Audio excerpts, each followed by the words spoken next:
Hello everyone, this is Ashish. Now I will be explaining about implementation part of LLR program using Lex and Yak for any given grammar. I have taken one example in this case, but if you follow the procedure in the way I have done, we can implement it anywhere. Like you can take any example, any grammar example, and you can do this. So before I go into the implementation part, I would like to give a brief about what Lex and Yak is. Coming to Lex, Lex is abbreviated as Lexical Analyzer Generator, and Yak is abbreviated as Yet Another Compiler. To give a glimpse of what exactly the Lex is mainly used for generating tokens. Its main objective is to generate tokens, and also Lex transforms the input stream into a sequence of tokens. Coming to Yak, it provides a tool to provider to parser for a given grammar, and it is also used to produce the source code of the synthetic analyzer of the language produced by LLR program. So yeah, that's pretty much about Lex and Yak. Now, if we deep dive into our implementation part, here I will share my screen.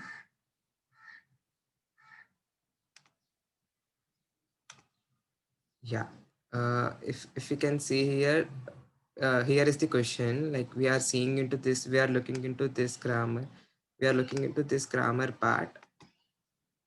Give me a minute.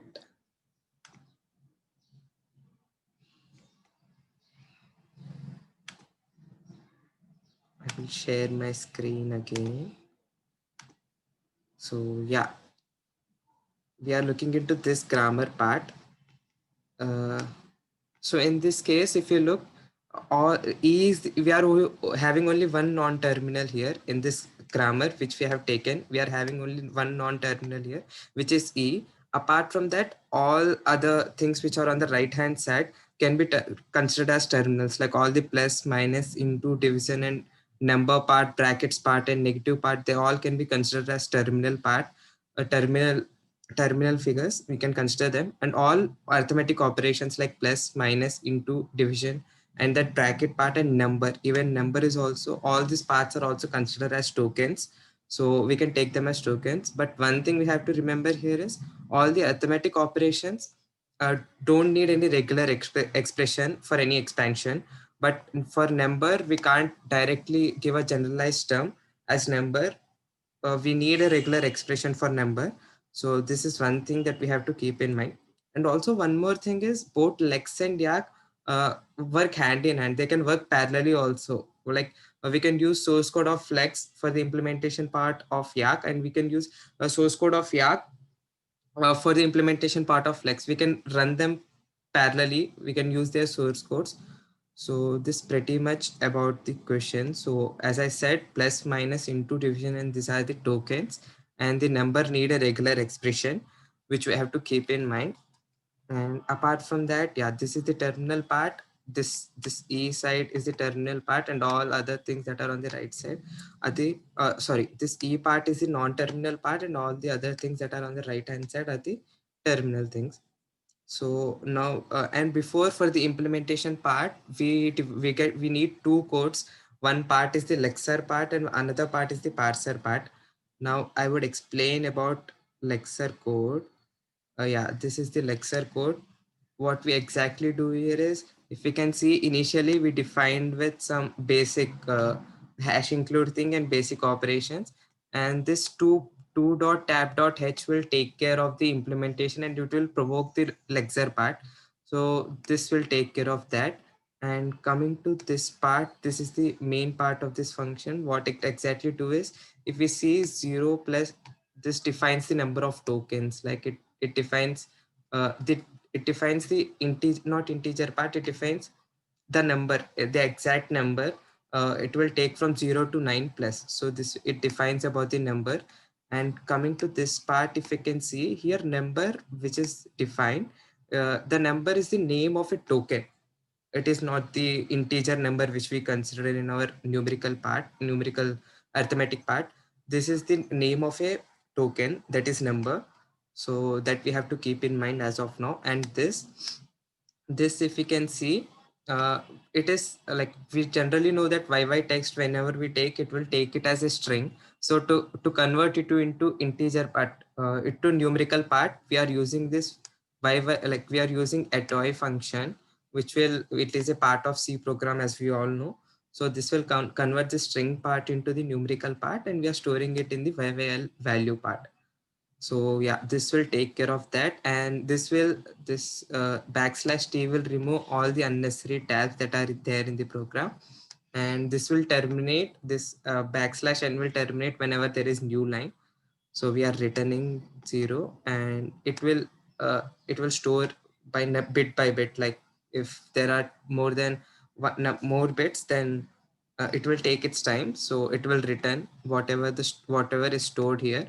So that's about, this is the lexical part, this is the lexical part of our code. And coming to the parser part, this is the parser part of our code. So what exactly we are doing here in the parser part is, so yeah, this is our question that I have defined again, that we have defined again. And coming to this part, these are just comments for us to read this code. And coming to this, so this will be the final output that we will be getting as a result, which we will see shortly in the in like output whenever we are going to do that.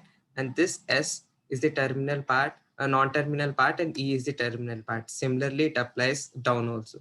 So if we see, this is nothing but we have defined our code, we have defined our grammar again. Here E is the only non-terminal part in the code, and all others are terminal part.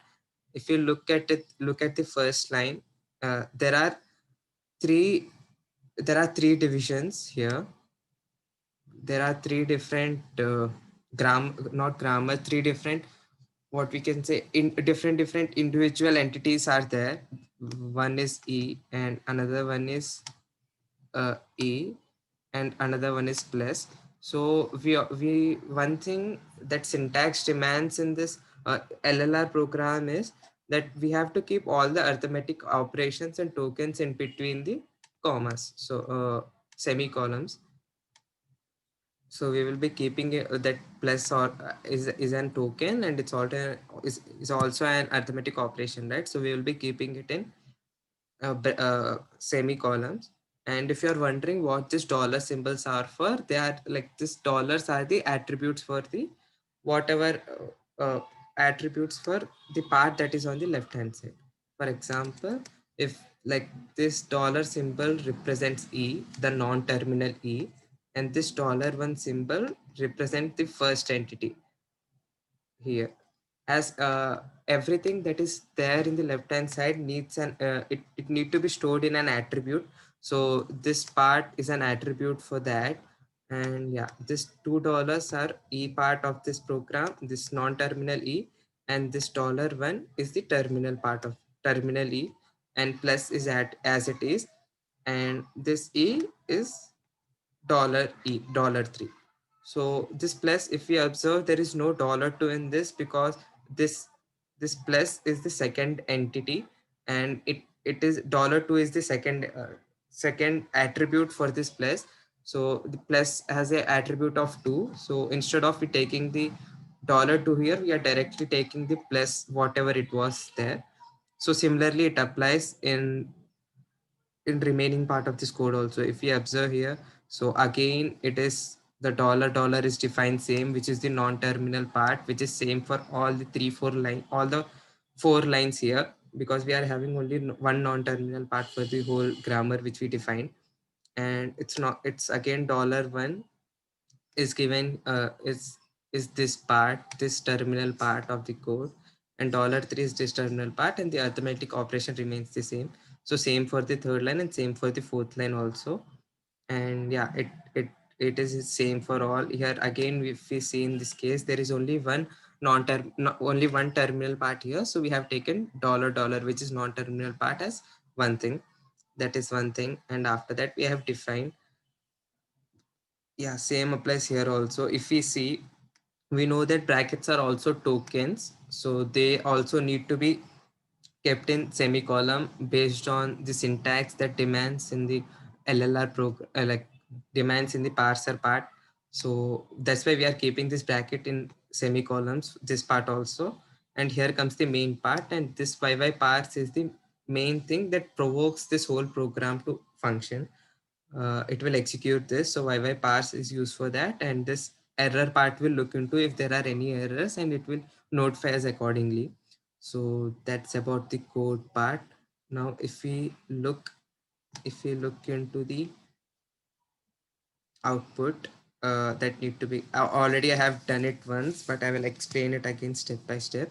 So already my folder is saved on the desktop. That's why I have already gone to cd desktop, small c, small d, and desktop. After I reach the place wherever my folder is stored, I will first provoke the flex part, like I will first provoke the lexr part of my code. That is, I will type flex space 2.2.l, then this will be executed. Then I will provoke the yak part, that is the parser part, that is yak. The syntax for that to call in command prompt is yak minus t space 2.y. I will provoke that. Then afterwards I will go to the GCC part, which will execute the whole program. Which will execute both the code. That is GCC space lex dot yy dot c space 2.app dot c minus w.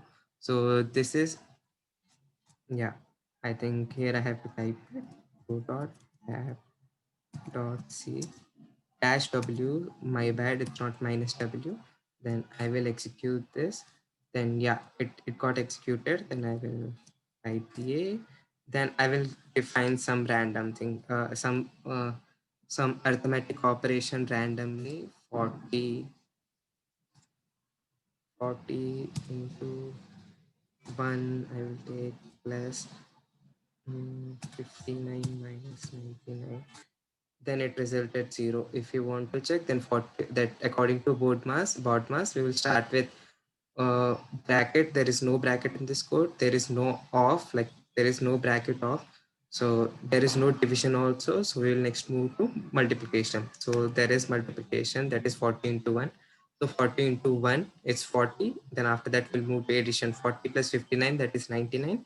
Then after that we'll move to subtraction, that is 99 minus 99, the result is 0. So that's pretty much about the code. I hope this gave you clarity, somewhat clarity. Yes, thank you.